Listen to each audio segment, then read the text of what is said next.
You have Nick Wright blaming them. You have all of these other people mad at the Lakers. And now it seems like, because ESPN is the LeBron James network, we all know that Malika Andrews is joining the fray. And now she's talking about the Lakers are in danger of falling out. I can't make this stuff up. We got an article here from fadeawayworld.net. We want to put up the headline. It says, Malika Andrews says the Lakers are in danger of falling into the NBA play-in. The NBA play-in. Oh, I can't wait for the season to start. Malika Andrews says the Lakers are in danger of falling into the NBA play-in. The sports media world has officially entered a new era of open, unapologetic retaliation against Los Angeles. Analysts across major networks are suddenly flipping their long-standing opinions about the franchise almost overnight. The usual media protection has disappeared because the Lakers front office had the nerve to tell the self-proclaimed king that his time in Los Angeles had come to an end.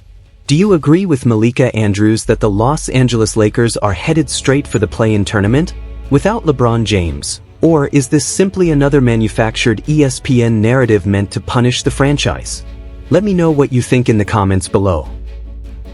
There's been a lot of hating that's been going on with the Lakers.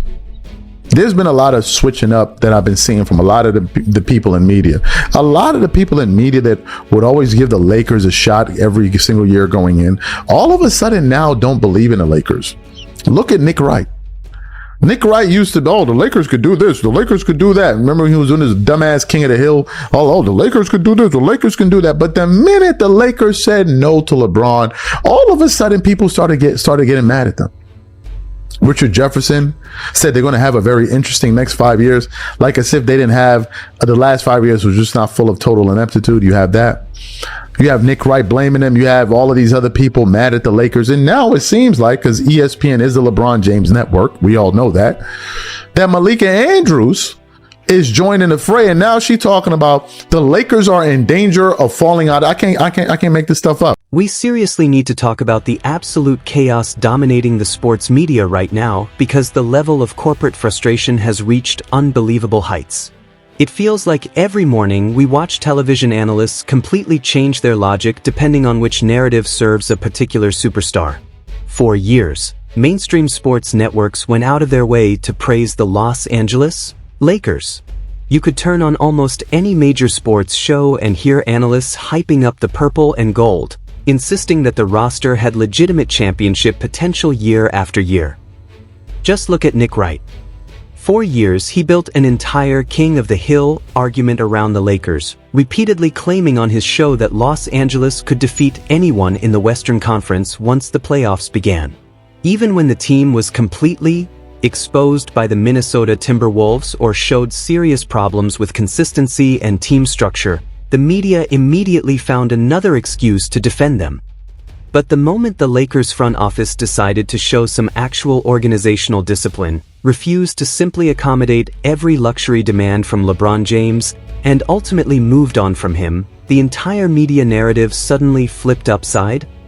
But if you go look at the success he had during his tenure with LA, his stretch of 8 years was on par with Shea's years. Shea's going to get a statue in OKC. Right. It's on par with Jokic. But somehow in LA, people are like, they glad that he's gone. Did you all forget what it looked like before he got there? It was boo-boo. It was horrible. boo-boo. Yeah. And so that's, to me, when I start to see all these people, especially Lakers and LA people.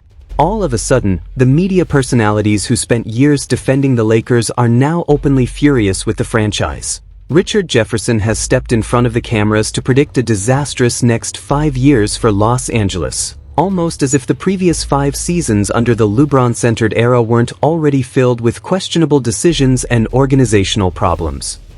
Meanwhile, Nick Wright is accusing the Lakers of showing no loyalty, and the frustration coming from the sports media establishment is spreading rapidly. Malika Andrews is joining the fray, and now she's talking about the Lakers are in danger of falling out. I can't make this stuff up.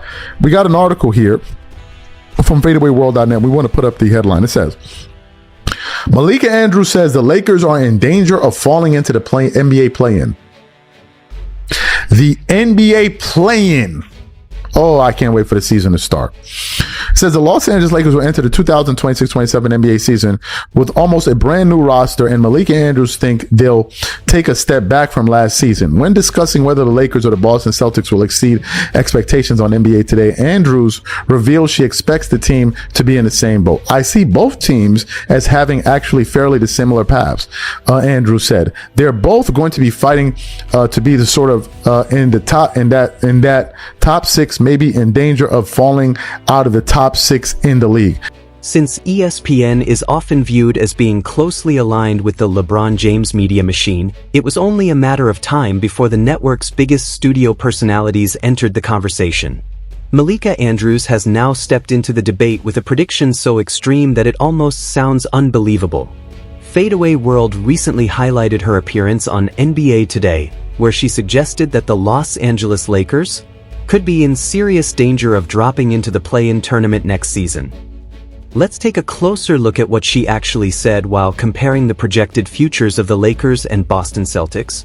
Malika Andrews explained that she sees the two franchises heading in very different directions, while expecting Los Angeles to take a significant step backward compared with its previous regular season performance.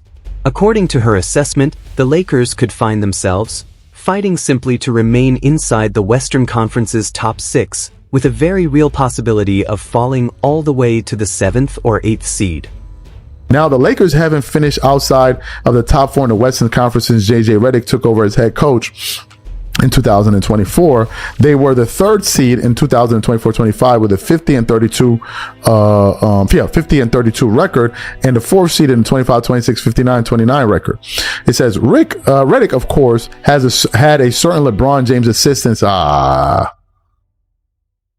You see, it's because of LeBron James. Redick had a certain LeBron James' assistance in those two seasons, and that is no longer the case. James is amongst the many notable names who have departed from the Lakers this offseason, with Marcus Smart, Rui Hachimura, Luke Kennard also heading out of town.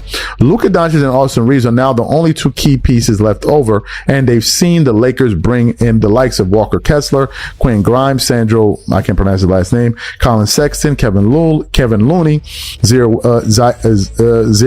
Williams, and Matthias Thybulle. It is an interesting collection of players.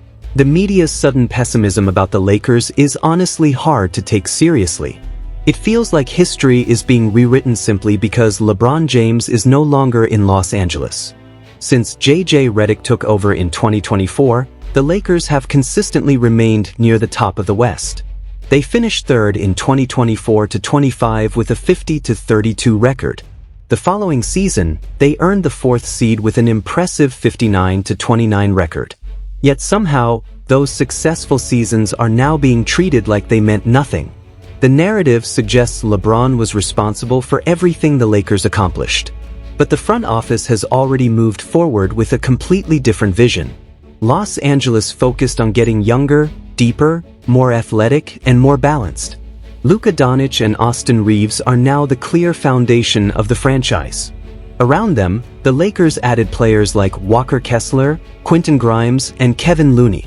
They also added Sandro Mamukelashvili, Colin Sexton, Zaire Williams, and Matisse Thybulle. That gives this roster far more depth and versatility than people are admitting. With Luka running the offense and Reeves creating alongside him, the scoring potential is enormous. But ESPN analysts are already focusing heavily on whether this team can defend. That criticism is especially strange when you remember the Lakers' defense during the LeBron era. LeBron was frequently criticized for defensive lapses and inconsistent effort during the regular season. Meanwhile, teammates had to compensate for those weaknesses on the floor. Yet the media rarely treated those defensive problems as a major issue. Now, suddenly, defense is the biggest concern because LeBron is gone. That sounds less like objective analysis and more like a predetermined narrative. The Lakers are being treated as if losing one veteran automatically destroyed the entire organization. But Rob Pelinka clearly built this roster with the future in mind. Luka and Reeves give Los Angeles two elite offensive creators to build around. Walker Kessler could also provide the defensive presence this team desperately needed. And if the Lakers make another major move, their ceiling could rise even further. So why should anyone assume this team is destined for the play-in tournament?